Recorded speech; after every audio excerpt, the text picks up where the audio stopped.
Ele disse que hoje ele muda a tua história. Ele vai subir para dar mais. Pode receber em nome de Jesus. Pode receber em nome de Jesus. Pode receber em nome de Jesus. Pode receber.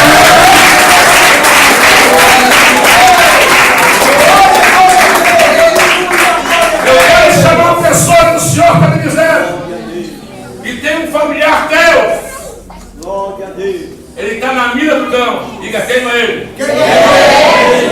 Mais forte. Queima ele. Esse teu familiar. O diabo já fez uma reunião. Ele é sem graça, sem vergonha. Desgraçado, vai. Ele fez a reunião no inferno e disse assim: olha, nós temos que tocar nele. Nós tocando nele, nós estruturamos toda a família. Mas ele não vai tocar em ninguém, porque Jesus chegou primeiro. Aonde está essa pessoa? Eu não insisto. Eu quero a pessoa revelada. Podia chamar. Isso.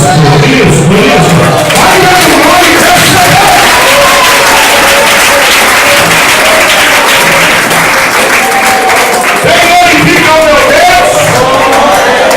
Eu quero chamar uma pessoa que o Senhor está incomodando o meu coração. Eu cheguei, parei no carro ali. E o Espírito falou assim: ó, tu tem que chamar.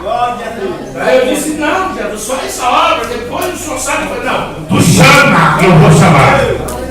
O Senhor está vendo que tem uma pessoa que veio aqui essa noite. Da vitória, meu Deus. E por pouco mais de nada você não tomou um sumiço. Pegou um rumo ignorado e ignora.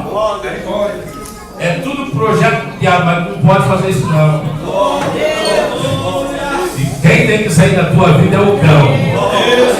Aonde está essa pessoa? Eu disse para o Senhor que eu não ia chamar, mas eu estou chamando. Pensar subir, não adianta subir. Pensar em ir embora, não adianta ir embora. Onde está a pessoa revelada? Quer ou não quer? Eu não podia chamar a moça, podia chamar a senhora, a pessoa já não levantou a mão. Vou tomar um rumo ignorado. E adeus, Mariana. Aonde está? Não quer? Eu posso assistir porque a hora vai.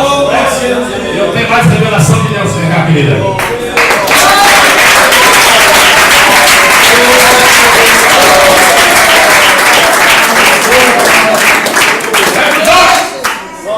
Sai dela, cão. Sai dos pensamentos da mente dela. Em nome do Senhor, quem vai sair é tu, não é ela. Amém. Palma. Cada filha tua, meu Pai, para você ser abençoado, vai para a tua unção. Eu te peço em nome de Jesus. Amém. Vamos para cima, canta assim. Segura a mão de Deus. Segura.